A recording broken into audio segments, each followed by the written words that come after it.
Une ruse de l'écrivain Guy de Maupassant. Ils bavardaient au coin du feu, le vieux médecin et la jeune malade. Elle n'était qu'un peu souffrante de ces malaises féminins qu'ont souvent les jolies femmes. Un peu d'anémie, des nerfs et un soupçon de fatigue, de cette fatigue qu'éprouvent parfois les nouveaux époux à la fin d'un premier mois d'union, quand ils ont fait un mariage d'amour. Elle était étendue sur sa chaise longue et causait. « Non, docteur, je ne comprendrai jamais qu'une femme trompe son mari. J'admets même qu'elle ne l'aime pas, qu'elle ne tienne aucun compte de ses promesses, de ses serments, mais comment oser se donner à un autre homme? Comment cacher cela aux yeux de tous? Comment pouvoir aimer dans le mensonge et dans la trahison ?» Le médecin souriait. « Quant à cela, c'est facile. Je vous assure qu'on ne réfléchit guère à toutes ces subtilités quand l'envie vous prend de faillir. Je suis même certain qu'une femme n'est mûre pour l'amour vrai qu'après avoir passé par toutes les promiscuités et tous les dégoûts du mariage qui n'est, suivant un homme illustre, qu'un échange de mauvaise humeur pendant le jour et de mauvaise odeur pendant la nuit. Rien de plus vrai. Une femme ne peut aimer passionnément qu'après avoir été mariée. Si je la pouvais comparer à une maison, je dirais qu'elle n'est habitable que lorsqu'un mari a essuyé les plâtres. Quant à la dissimulation, toutes les femmes en ont à revendre en ces occasions-là. Les plus simples sont merveilleuses et se tirent avec génie des cas les plus difficiles. » Mais la jeune femme semblait incrédule. « Non, docteur, on ne s'avise jamais qu'après coup de ce qu'on aurait dû faire dans les occasions périlleuses. Et les femmes sont certes encore plus disposées que les hommes à perdre la tête. » Le médecin leva les bras. « Après coup, dites-vous? Nous autres, nous n'avons l'inspiration qu'après coup. Mais vous... Oh, tenez, je vais vous raconter une petite histoire arrivée à une de mes clientes à qui j'aurais donné le bon Dieu sans confession, comme on dit. Alors ceci s'est passé dans une petite ville de province. Un soir, comme je dormais profondément en ce pesant premier sommeil si difficile à troubler, il me sembla, dans un rêve obscur, que les cloches de la ville sonnaient au feu. Tout à coup je m'éveillai, c'était ma sonnette, celle de la rue, qui tintait désespérément. Comme mon domestique ne semblait point répondre, j'agitai à mon tour le cordon pendu dans mon lit, et bientôt des portes battirent, des pas troublèrent le silence de la maison dormante. Puis j'en parus, tenant une lettre qui disait « Madame Lelièvre prie avec insistance Monsieur le docteur Siméon de passer chez elle immédiatement. » Je réfléchis quelques secondes. Je pensais « Oh, crise de nerfs, vapeur, tralala, oh, je suis trop fatigué. » Le docteur Siméon, fort souffrant, prie Madame Lelièvre de vouloir bien appeler son confrère Monsieur Bonnet. Puis je donnai le billet sous enveloppe et je me rendormis. Une demi-heure plus tard environ, la sonnette de la rue appela de nouveau, et Jean vint me dire « C'est quelqu'un, un homme ou une femme, je ne sais pas au juste, tant il est caché, qui voudrait parler bien vite à monsieur. Il dit qu'il y va de la vie de 2 personnes. » Je me dressai, « Faites entrer. » J'attendis, assis dans mon lit. Une espèce de fantôme noir apparut et dès que Jean fut sorti, se découvrit. C'était madame Berthe Lelièvre, une toute jeune femme, mariée depuis 3 ans avec un gros commerçant de la ville qui passait pour avoir épousé la plus jolie personne de la province. Elle était horriblement pâle, avec ses crispations de visage des gens affolés, et ses mains tremblaient. 2 fois elle essaya de parler sans qu'un son pût sortir de sa bouche. Enfin elle balbutia « Vite, vite, vite, docteur, venez, mon amant est mort dans ma chambre. » Elle s'arrêta suffocant, puis reprit « Mon mari va rentrer du cercle. » Je sautai sur mes pieds, sans même songer que j'étais en chemise, et je m'habillai en quelques secondes. Puis je demandai « C'est vous-même qui êtes venu tout à l'heure ?» Elle, debout comme une statue, pétrifiée par l'angoisse, murmura « Non, c'est ma bonne, elle sait. » Puis, après un silence, Moi, j'étais resté près de lui. Et une sorte de cri de douleur horrible sortit de ses lèvres, et après un étouffement qui la fit râler, elle pleura, éperdument, avec des sanglots et des spasmes, pendant 1 minute ou 2. Puis ses larmes, soudain s'arrêtèrent, se tarirent, comme séchées en dedans par du feu, et redevenue tragiquement calme, « Allons vite !» dit-elle.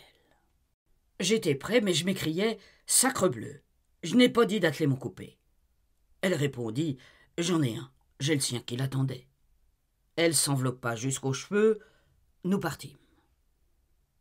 Quand elle fut à mon côté, dans l'obscurité de la voiture, elle me saisit brusquement la main, et la broyant dans ses doigts fins, elle balbutia avec des secousses dans la voix, des secousses venues du cœur déchiré.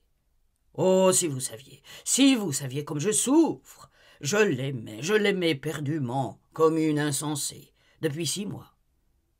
Je demandai « Est-on réveillé chez vous ?» Elle répondit « Non, personne, excepté Rose, qui sait tout. » On s'arrêta devant sa porte. Tous dormaient en effet dans la maison. Nous sommes entrés sans bruit, avec un passe-partout, et nous voilà montant sur la pointe des pieds. La bonne, effarée, était assise par terre, au haut de l'escalier, avec une bougie allumée à son côté, n'ayant pas osé demeurer près du mort. Et je pénétrai dans la chambre. Elle était bouleversée, comme après une lutte. Le lit fripé, meurtri, défait, restait ouvert, semblait attendre. Un drap traînait jusqu'au tapis. Des serviettes mouillées, dont on avait battu les tempes du jeune homme, gisaient à terre à côté d'une cuvette et d'un verre. Et une singulière odeur de vinaigre de cuisine, mêlée à des souffles de lubin, écœurait dès la porte. Tout de son long sur le dos, au milieu de la chambre, le cadavre était étendu. Je m'approchai, je le considérai, je le tâtai, j'ouvris les yeux, je palpai les mains, puis, me tournant vers les 2 femmes qui grelottaient comme si elles eussent été gelées, je leur dis « Aidez-moi à le porter sur le lit. » Et on le coucha doucement. Alors, j'auscultai le cœur et je posai une glace devant la bouche, puis je murmurai « C'est fini, habillons-le bien vite. » Ce fut une chose affreuse à voir. Je prenais un à un les membres, comme ceux d'une énorme poupée, et je les tendais aux vêtements qu'apportaient les femmes. On passa les chaussettes, le caleçon, la culotte, le gilet, puis l'habit, où nous eûmes beaucoup de mal à faire entrer les bras. Quand il fallut boutonner les bottines, les 2 femmes se mirent à genoux, tandis que je les éclairais. Mais comme les pieds étaient enflés un peu, ce fut effroyablement difficile. N'ayant pas trouvé le tire-bouton, elles avaient pris leurs épingles à cheveux. Sitôt que l'horrible toilette fut terminée, je considérai notre œuvre, et je dis « Il faut leur peigner un peu. » La bonne alla chercher le démêloir et la brosse de sa maîtresse. Mais comme elle tremblait et arrachait, en des mouvements involontaires, les cheveux longs et mêlés, Madame Lelièvre s'empara violemment du peigne, et elle rajusta la chevelure avec douceur, comme si elle l'eût caressée. Elle refit l'arrêt, brossa la barbe, puis roula lentement les moustaches sur son doigt, ainsi qu'elle avait coutume de le faire, sans doute, en des familiarités d'amour. Et tout à coup, lâchant ce qu'elle tenait aux mains, elle saisit la tête inerte de son amant et regarda longuement, désespérément, cette face morte qui ne lui sourirait plus. Puis, s'abattant sur lui, elle l'étreignit à pleins bras en l'embrassant avec fureur. Des baisers tombaient, comme des coups, sur la bouche fermée, sur les yeux éteints, sur les tempes, sur le front. Puis, s'approchant de l'oreille, comme s'il eût pu l'entendre encore, comme pour balbutier le mot qui fait plus ardentes les étreintes, elle répéta 10 fois de suite d'une voix déchirante « Adieu, chérie ». Mais la pendule sonna minuit. J'eus un sursaut. Bigre, minuit. C'est l'heure où ferme le cercle. Allons, madame, de l'énergie. Elle se redressa, j'ordonnai. Portons-le dans le salon. Nous le prîmes tous 3, et l'ayant emporté, je le fis asseoir sur un canapé, puis j'allumai les candélabres. La porte de la rue s'ouvrit et se referma lourdement. C'était lui, déjà.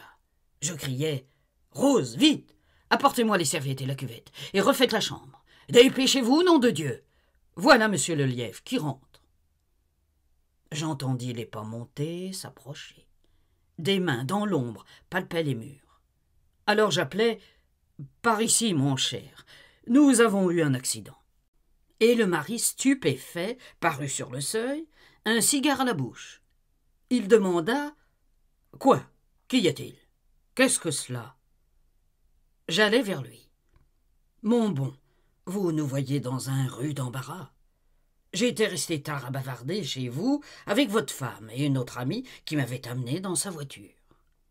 Voilà qu'il s'est affaissé tout à coup, et depuis 2 heures, malgré nos soins, il demeure sans connaissance. Je n'ai pas voulu appeler des étrangers. Aidez-moi donc à le faire descendre, je le soignerai mieux chez lui. » L'époux, surpris, mais sans méfiance, ôta son chapeau. Puis il empoigna sous ses bras son rival désormais inoffensif. Je m'attelai entre les jambes comme un cheval entre 2 brancards. Et nous voilà descendant l'escalier, éclairés maintenant par la femme.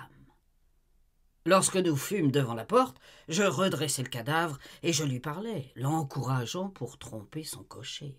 « Allons, mon brave ami, ce ne sera rien. Vous vous sentez déjà mieux, n'est-ce pas?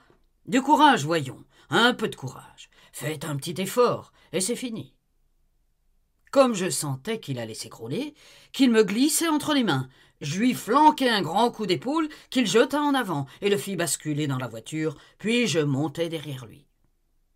Le mari, inquiet, me demandait « Croyez-vous que ce soit grave ?» Je répondis « Non », en souriant, et je regardai la femme. Elle avait passé son bras sous celui de l'époux légitime, et elle plongeait son œil fixe dans le fond obscur du coupé. Je serrai les mains, et je donnai l'ordre de partir. Tout le long de la route, le mort me retomba sur l'oreille droite. Quand nous fûmes arrivés chez lui, j'annonçai qu'il avait perdu connaissance en chemin. J'aidai à le remonter dans sa chambre, puis je constatai le décès. Je jouais toute une nouvelle comédie devant sa famille éperdue. Enfin, je regagnai mon lit, non sans jurer contre les amoureux. Le docteur se tut, souriant toujours.